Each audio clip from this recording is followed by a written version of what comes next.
Assalamualaikum everyone. Let's move down to the next part of classification of elements chapter. In this part we will discuss about the next periodic property, that is ionization enthalpy, and we'll also discuss its variation in the periodic table. Let's see, what do you mean by ionization enthalpy? Now this property we name it by different methods, that is ionization enthalpy we say, or it can also be called as ionization energy or ionization potential. So ionization enthalpy actually represents the energy changes. It is the minimum amount of energy required to remove the outermost electron from a neutral isolated gaseous atom. It is a minimum amount of energy required to remove the outermost electron from a neutral isolated gaseous atom, right? Means, suppose if you are having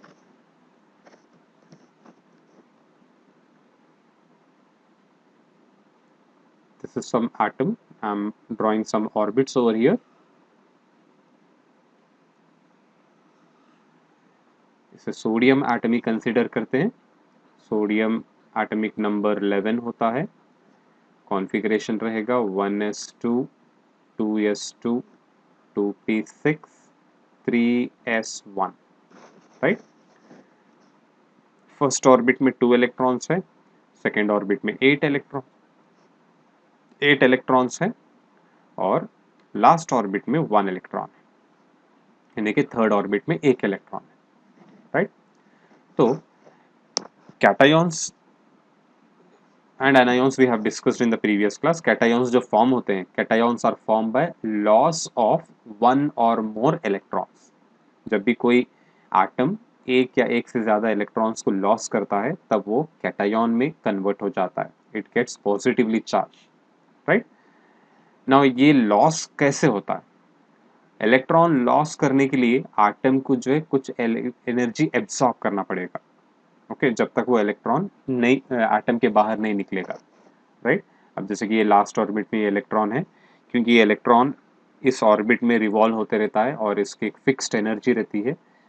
in stationery orbits में ये electrons revolve होते रहते हैं, right. अगर इस electron को आपको remove करना है तब आप कुछ एनर्जी इस एटम को गेन करना पड़ेगा या फिर एनर्जी एब्जॉर्ब करना पड़ेगा ताकि ये इलेक्ट्रॉन बाहर चले जाए, राइट. तो उस मिनिमम अमाउंट ऑफ एनर्जी को हम बोलते हैं ionization energy, right. Ionization itself, ionization मतलब आयन में कन्वर्ट होना.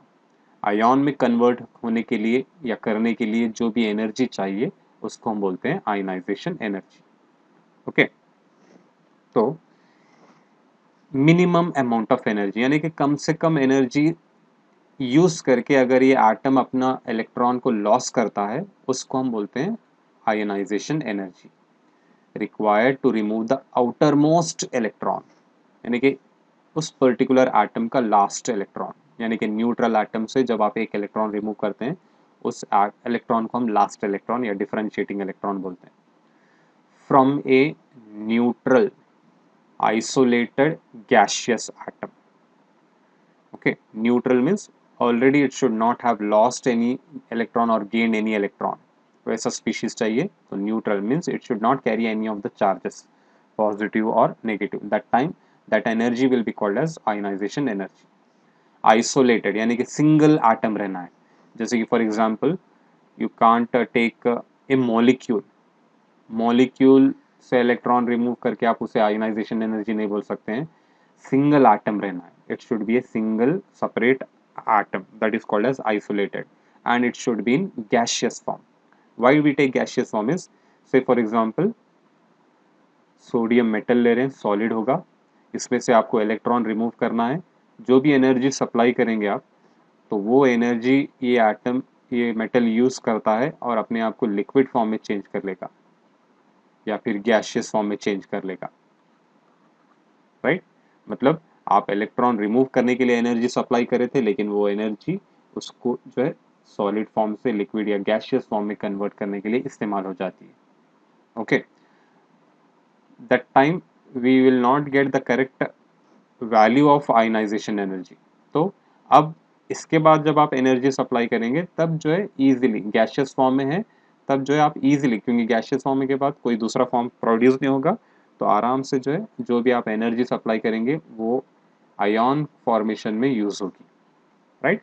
That's why whenever you are measuring ionization energy the species should be in their gaseous form, isolated form and neutral form, right? To get this condition, heat that particular metal or a non-metal, let it be a solid or a liquid, continuously strongly heat it till it gets converted into gaseous form। जब वो gaseous form में convert हो जाएगा और थोड़ा heat करो, उसके अगर molecules है, gaseous molecules है, तो वो भी break होके atomic form में change हो जाते हैं, right? Then you can apply the energy and that energy will be called as ionization energy, right? तो इसको measure करते कैसा है? I have taken sodium metal here, तो यहाँ पे इस तरह इसको मैं जनरल फॉर्म में लिखता हूँ। ये कोई एलिमेंट है अपने न्यूट्रल आइसोलेटेड गैशियस फॉर्म में, you are going to supply ionization energy. That atom will be using some minimum amount of energy. That time what happens is it becomes M plus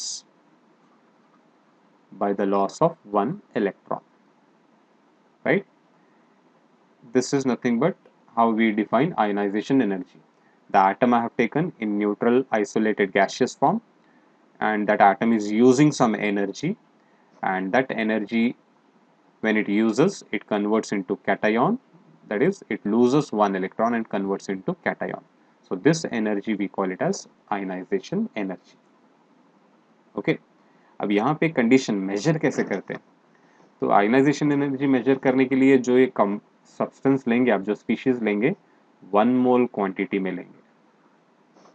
okay, 1 mole quantity में लेंगे, एक hard discharge tube या hard test tube में लेके उसमें क्या करेंगे आप,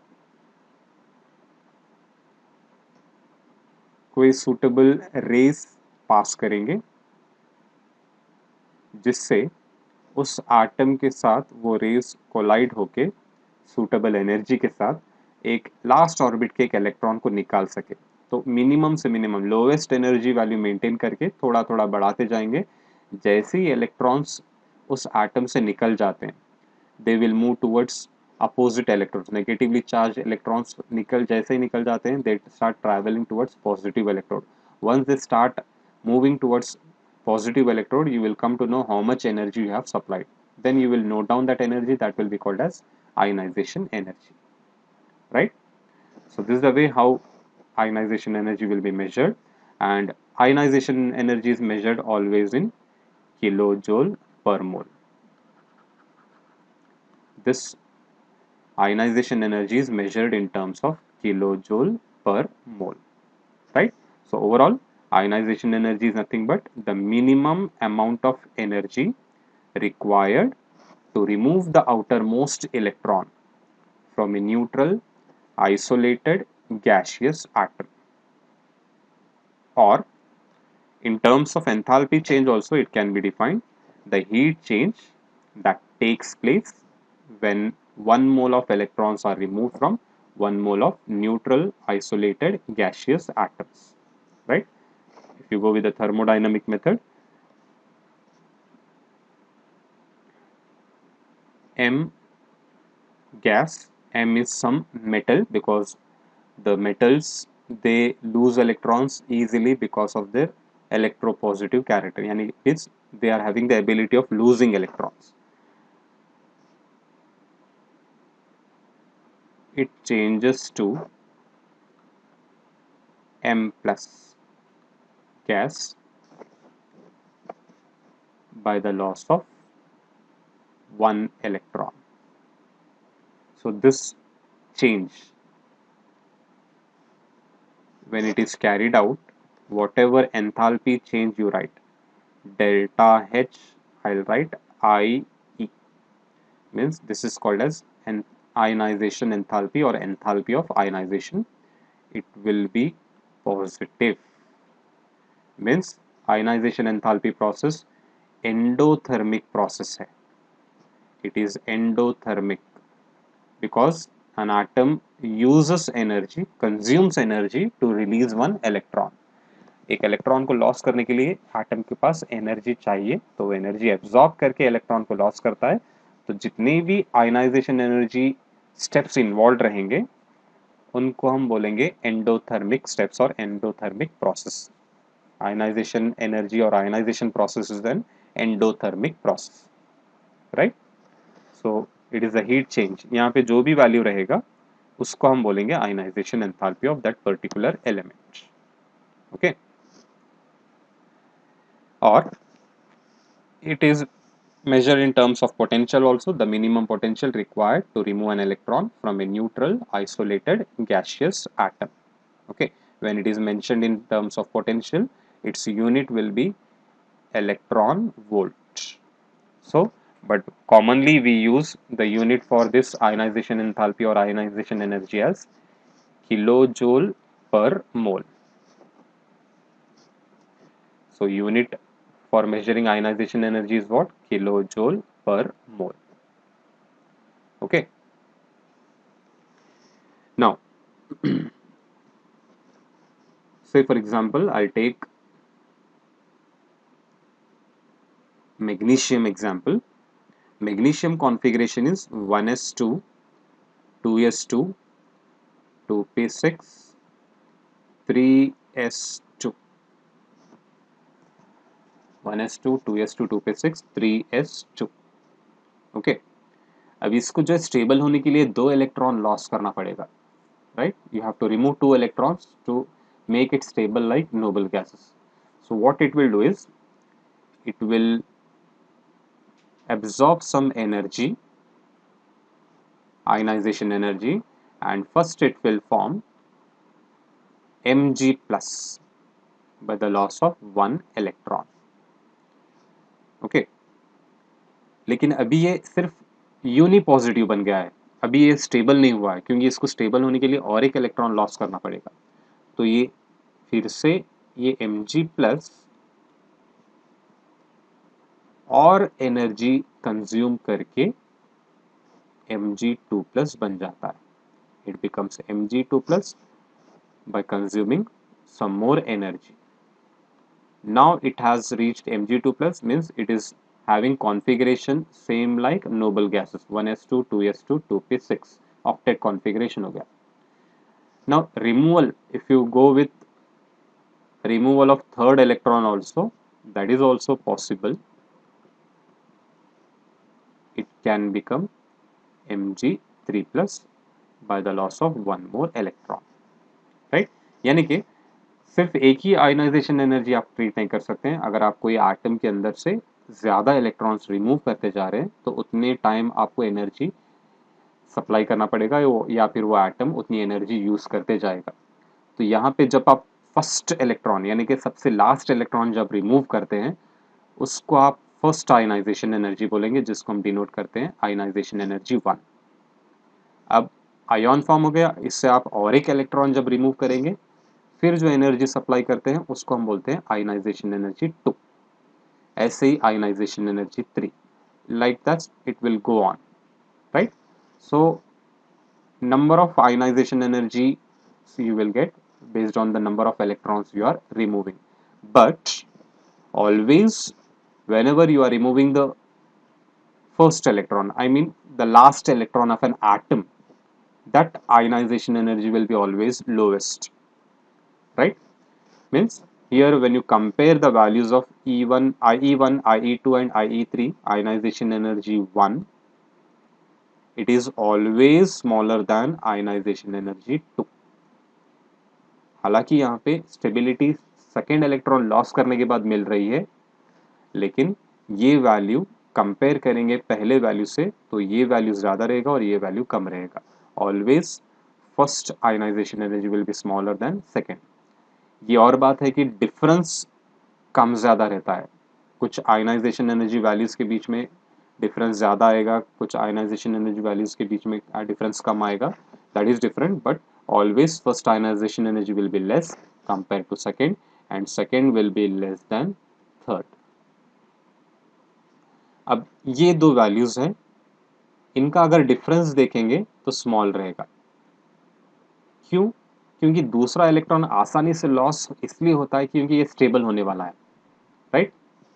अब तीसरा इलेक्ट्रॉन रिमूव करना बहुत डिफिकल्ट रहेगा, क्योंकि एक नोबल गैस कॉन्फ़िगरेशन से जब आप इलेक्ट्रॉन रिमूव करने की कोशिश करते हैं तो आयनाइजेशन एनर्जी बहुत ज़्यादा चाहिए। That atom will not lose the electron easily, क्योंकि ऑलरेडी वो स्टेबल हो चुका है, उससे इलेक्ट्रॉन रिमूव करना बहुत डिफिकल्ट रहता है। आपको बहुत ज़्यादा एनर्जी सप्लाई करना पड़ता है जब जाके वो इलेक्ट्रॉन रिमूव होता है, राइट। मीन्स यहाँ पे जब आप डिफरेंस देखेंगे it will be very large,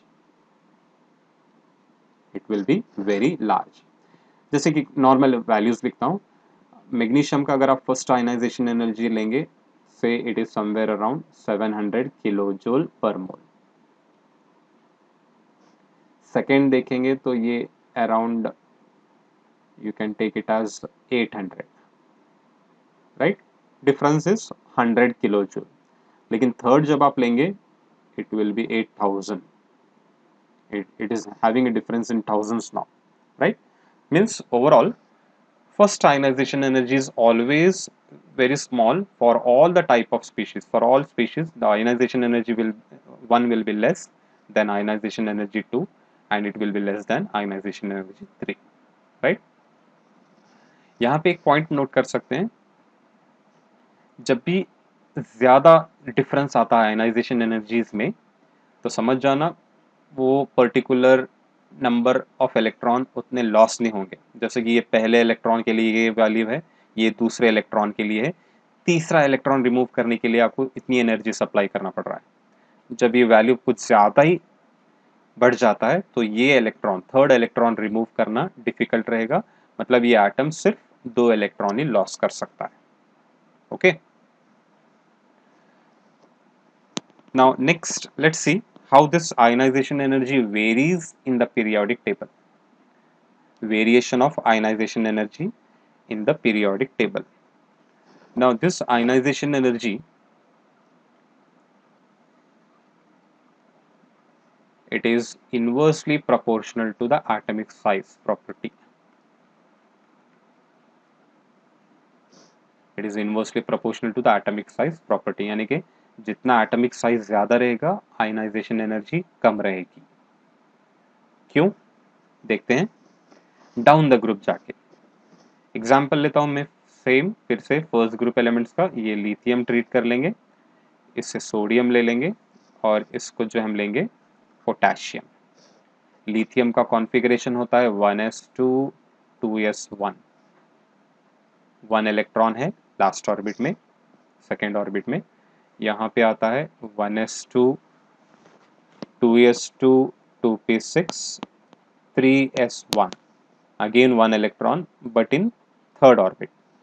उसी तरह पोटेशियम का अगर आप देखेंगे 1s2 2s2 2p6 3s2 3p6 4s1 आता है, एक इलेक्ट्रॉन है फोर्थ ऑर्बिट में, right. So like this, when you check the size, what is happening to the size from lithium to sodium? It is increasing, right? Distance देखो आप, यहाँ से यहाँ तक साइज इतना है, यहाँ पे ज़्यादा हो गया, यहाँ पे ज़्यादा हो गया। प्रीवियस पीरियोडिक प्रॉपर्टी हम पढ़े हैं, atomic size increases down the group, right. जब एटॉमिक साइज बढ़ रहा है तो आप देख सकते हैं न्यूक्लियस और लास्ट इलेक्ट्रॉन के बीच में डिस्टेंस बढ़ता है, राइट। न्यूक्लियस और लास्ट इलेक्ट्रॉन के बीच में डिस्टेंस बढ़ता है। जब डिस्टेंस बढ़ेगा तो फोर्स ऑफ अट्रैक्शन क्या होगा? कम होगा। यहाँ पे फोर्स ऑफ अट्रैक्शन जितना है उससे कम फोर्स ऑफ अट्रैक्शन यहाँ पे रहेगा। ओके, यहाँ पे जितनी दूरियां बढ़ते रहती है ये फोर्स ऑफ अट्रैक्शन भी उतना ही कम होते जाता है। जब फोर्स ऑफ अट्रैक्शन कम हो जाएगा लास्ट इलेक्ट्रॉन के साथ तो ये इलेक्ट्रॉन को रिमूव करना भी बहुत ईजी होते जाता है, right? This electron which is moving away from the nucleus, which is at a far distance from the nucleus, can be easily removed. अब जैसे कि फॉर एग्जांपल ये इलेक्ट्रॉन रिमूव करना है लिथियम में से you are using 600 kilo joule of energy, जब आप इतनी एनर्जी सप्लाई करेंगे तो लिथियम अपना इलेक्ट्रॉन लॉस करके Li+ बन जाएगा। लेकिन यहाँ पे अब डिस्टेंस ज़्यादा हो गया, न्यूक्लियस के साथ इलेक्ट्रॉन का फोर्स ऑफ अट्रैक्शन कम है, यहाँ पे जितनी आप एनर्जी सप्लाई करे थे उतनी यूज़ नहीं होगी। It will consume somewhere around 500 kilo joule of energy, then it will change to Na+। यहाँ पे डिस्टेंस और ज़्यादा हो गया, यानी कि ये इलेक्ट्रॉन को आप और आसानी से रिमूव कर सकते हैं, मतलब कम से कम एनर्जी आप अप्लाई करके इसको इलेक्ट्रॉन को रिमूव कर सकते हैं। से फॉर एग्जांपल 400 किलो जूल, जब ये इलेक्ट्रॉन निकल जाएगा और एक K+ बन जाएगा। मतलब when the distance increases between nucleus and last electron, the removal of electron becomes very easy. So when it becomes easy, that energy required also will become lesser and lesser. So overall, ionization enthalpy decreases down the group. Ionization enthalpy decreases down the group. Okay. Ionization enthalpy decreases down the group. Why it decreases? Due to increase in atomic size and decrease in force of attraction between nucleus and the outermost electron. Okay, यानी कि opposite of size down the group increase होता है, लेकिन ionization energy decrease होते जाती है। कोई भी आप ग्रुप ले लो, in general ionization energy decreases. Okay, if you take example, say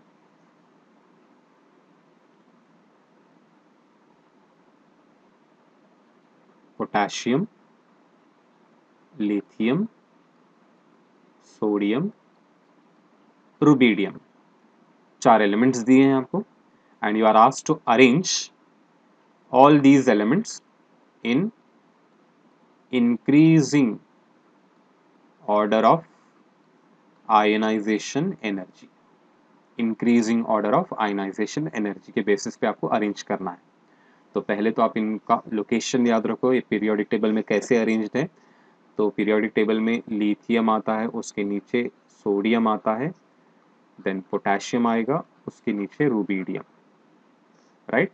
You are asked to arrange them in increasing order of ionization energy. Now you know that down the group what happens, ionization energy decreases, यानी कि सबसे lowest ionization energy rubidium का रहेगा, उससे थोड़ा ज़्यादा potassium और ज़्यादा सोडियम, सबसे ज़्यादा रहेगा लिथियम। तो इंक्रीजिंग ऑर्डर कैसे आएगा, स्मॉलेस्ट आयनाइजेशन एनर्जी किसकी है, रुबिडियम की है, उसके बाद potassium, then sodium, then lithium, right? So this is the way you have to arrange the elements in the increasing or decreasing order of ionization energy. Okay, next let's see how it varies across the period from left to right, how ionization energy changes. Now down the group, size was increasing, ionization energy has decreased. Across the period what happens, size decreases, and when size decreases what happens, ionization energy increases. वैसे बहुत सारे factors है जिससे ionization energy effect होता है, सबसे important ये size है। जब भी एटॉमिक साइज कम होगा आयनाइजेशन एनर्जी बढ़ता है, जब एटॉमिक साइज बढ़ता है down the group ionization energy decrease होता है, right? So across the period size decreases, ionization energy increases. As we know that size decreases due to electrons are added to the same shell, effective nuclear charge increases, ENC. Okay, already in previous session I have told you what is effective nuclear charge, force of attraction of nucleus only on the outermost electrons, it is called as effective nuclear charge. तो size decrease होने की वजह इन ENC increase होने से होता है। so ENC जब increase होता है, that is force of attraction between nucleus and the last electrons increases, then what happens is removal will become difficult. जैसे यहाँ पे सपोज ये लिथियम है, लास्ट इलेक्ट्रॉन एक ही रहेगा, ये बेरिलियम है, 2 इलेक्ट्रॉन आते हैं, यहाँ पे 3 आते हैं, 4 5 6 7 8 like that it will continue, right? यानी कि इलेक्ट्रॉन सेम ऑर्बिट में रहने से ENC बढ़ने से क्या होता है, ये न्यूक्लियस और ये लास्ट इलेक्ट्रॉन के बीच में 3 है, तो हम लास्ट इलेक्ट्रॉन, एक ही इलेक्ट्रॉन के साथ उसका फोर्स ऑफ अट्रैक्शन अगर आप कंसिडर भी करेंगे तो वो बहुत ज़्यादा रहता है। Okay, force of attraction between nucleus and the last electron will be very high, due to which removal of electron will become difficult। क्योंकि साइज कम हो रहा है, साइज कम होने से लास्ट इलेक्ट्रॉन को रिमूव करना बहुत ही डिफिकल्ट होते जाता है। जब डिफिकल्ट होगा तो डेफिनेटली आपको ज़्यादा एनर्जी सप्लाई करके उसको रिमूव करना पड़ेगा, right. So whenever force of attraction increases between nucleus and last electrons, you need more and more ionization energy, right? So in general, we can conclude that ionization enthalpy increases across the period due to decrease in atomic size, increase in force of attraction between nucleus and last electron, where its removal becomes difficult। Okay, तो variation overall याद रखो, ionization energy decreases down the group and increases across the period। Okay, in general बोल रहा हूँ क्योंकि थोड़े variations आते हैं खासकर अक्रॉस द पीरियड पे, थोड़े और फैक्टर्स हैं जिससे आयनाइजेशन एनर्जी अफेक्ट होता है। तो अक्रॉस द पीरियड जब जाते हैं, इन जनरल आप बोलना है क्या, इट इंक्रीजेस। लेकिन आप एग्जैक्टली अगर आप एटम बाय एटम चेक करते जाएंगे थोड़े अप्स एंड डाउन से, वो हम नेक्स्ट सेशन में डिस्कस करेंगे। Will discuss in next session what factors affect ionization energy which makes it to change when we move across the period atom by atom। Okay,